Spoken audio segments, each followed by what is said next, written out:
నమస్తే, welcome to TV 999 news. ఇక వార్తల్లోని వివరాలు చూద్దాం. తెలంగాణ రాష్ట్ర ప్రభుత్వం ఏర్పాటు చేసిన అభయహస్తం 6 గ్యారంటీల దరఖాస్తు ఫాముల సేకరణ కార్యక్రమ నిమిత్తం రేపు ఉదయం 8 గంటల నుండి సాయంత్రం 5 గంటల వరకు దరఖాస్తుల సేకరణ కార్యక్రమాలు పట్టణంలోని 8వ వార్డులోని సీతారామ థియేటర్ వెనుక మున్సిపల్ శాఖ వారి ఆధ్వర్యంలో మరియు కౌన్సిలర్ మడత రమ వెంకట్ గౌడ్ పర్యవేక్షణలో 6 గ్యారంటీల దరఖాస్తులను సేకరించడం జరుగుతుంది.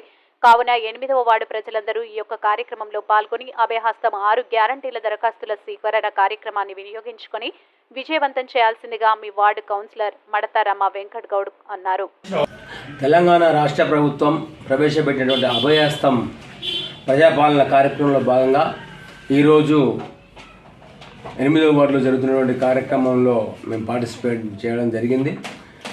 ఇందులో వచ్చినటువంటి అనేక మంది మహిళలు కొంతమంది వాళ్ళకు ఉన్నటువంటి అపోహలను నిర్ధారణ చేసే నిమిత్తం మనల్ని కొంత అడగడం జరిగింది.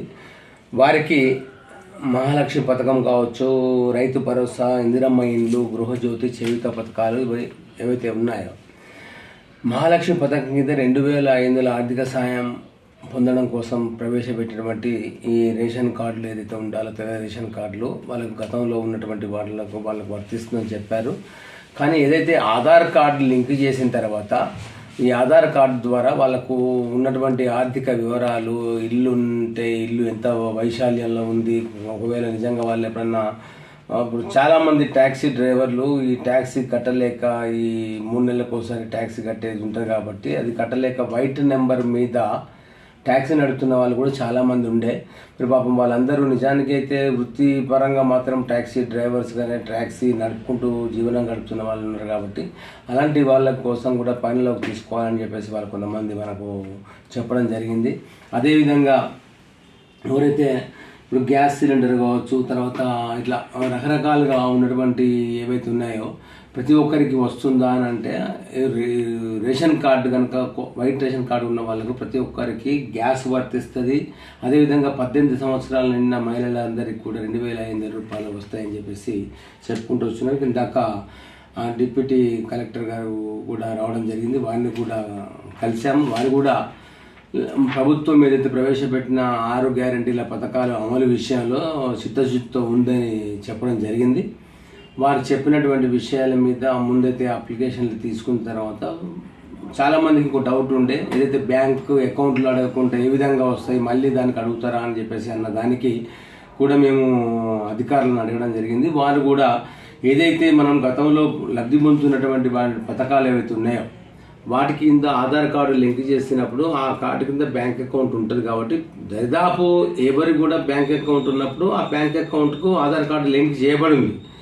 ఎవరైతే ఒకవేళ బ్యాంక్ అకౌంట్ లింక్ చేయబడి ఉండకపోతే వాళ్ళు ఇప్పటికైనా సరే మిగిలిన కొద్ది మంది ఎవరైనా ఉంటే వాళ్ళ ఆధార్ కార్డును వాళ్ళ బ్యాంక్ అకౌంట్ లింక్ చేసుకుంటే ప్రభుత్వానికి మొత్తం ఆధారాలు తెలిసిపోతాయి. కాబట్టి మీరు ఎవరు దాని గురించి ప్రజలు ఇబ్బంది పడాల్సిన అవసరం లేదని చెప్తున్నాం. ఎందుకంటే ప్రజలకు వాళ్ళు ఇవ్వాలనే లక్ష్యంతో ఎన్నికల మేనిఫెస్టోలో ప్రకటించి కర్ణాటకలో అమలు పరుస్తున్నాం, తెలంగాణలో కూడా అమలు పరుస్తామనే నేపథ్యంలో వాళ్ళు చిత్తశుద్ధితో చేస్తామని చెప్తున్నప్పుడు దానికి 100 రోజులలో మేము అమలు పరుస్తామని వాళ్ళు ఖచ్చితంగా చెప్పినప్పుడు దానికి మనం ముందే అపోహ పడాల్సిన అవసరం లేదు.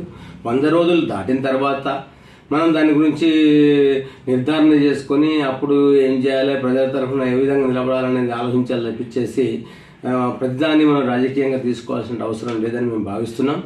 ఏదైతే ముఖ్యంగా ఏజెన్సీ ఏరియా ఇల్లందు నియోజకవర్గంలో ఇల్లందు పట్టణంలో నివసిస్తున్నామో ముఖ్యంగా ఏదైతే ఇందిరమ్మ ఇళ్ల పథకం ఉంది, ఈ ఇందిరమ్మ ఇళ్ల పథకంలో సుమారు 120 సంవత్సరాల చరిత్ర కలిగినటువంటి ఇల్లందు పట్టణము 537 సర్వే నెంబరు, 609 సర్వే నెంబర్లలో ఇమిడి ఉన్నది. ఈ 2 సర్వే నెంబర్లు గతంలో కలెక్టర్ సర్వే చేసేసి దీనికి సంబంధించి ఆ రోజు సింగరేణి కాలేజీలో పని చేయకుండా దొరకనటువంటి కార్మికులకు వాళ్ళు భ్రాంతులకు గురైనటువంటి సందర్భంలో ఆ రోజు క్వీన్స్యూమ్లో కోల్ తీసినటువంటి బ్రిటిషర్స్ ఉన్నప్పటి కాలం సంగతి చెప్తున్నాం మేము.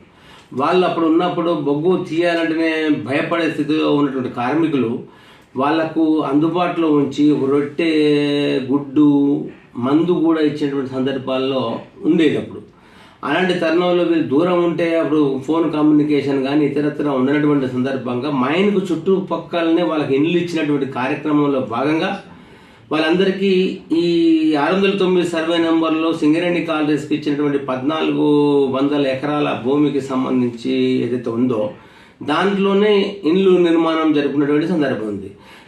ఆ భాగంగా చూసుకున్నప్పుడు 530లో కొంచెం తక్కువ ఉంటుంది, 609 సర్వే నెంబర్లో ఎక్కువ ఉంటుంది. మొత్తము ఇల్లందుపట్నంలో ఆ రోజు తీసుకొచ్చినటువంటి ఏదైతే రెగ్యులరైజేషన్ కార్యక్రమంలో భాగంగా 8400 సుమారు పైచీలకి ఇండ్లు గుర్తించడం జరిగింది. వాళ్ళందరికీ కూడా పట్టాలు ఇచ్చే కార్యక్రమం జరుగుతుంది.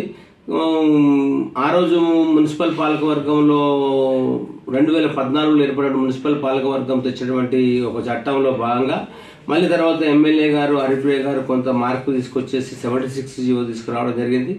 ఇంకా నన్ను అడిగితే ఇంకా దీన్ని పక్షాలన చేసేసి ప్రస్తుతం, ఎందుకంటే అప్పుడు దాన్ని అమలు పరచుకోలేదు చాలామంది, ఏదో అపోహలో పోయారు, డబ్బు మళ్ళీ కట్టాలని నేనే ఉంటున్నా కదా, నా పేరు మీద ఇల్లు ఉంది కదా అనే భావనలో ఉన్నటువంటి ప్రజలకు మళ్ళీ ఒకసారి దాని మీద క్లారిటీ తీసుకొచ్చేసి 2022 సంవత్సరమో 2023 సంవత్సరం వరకు ఏదైతే కాంగ్రెస్ ప్రభుత్వం వచ్చిందో వాళ్ళందరికీ కూడా మళ్ళీ రెగ్యులరైజేషన్ అమలు పరిచే విధంగా వాళ్ళకి ఇస్తే బాగుంటుంది.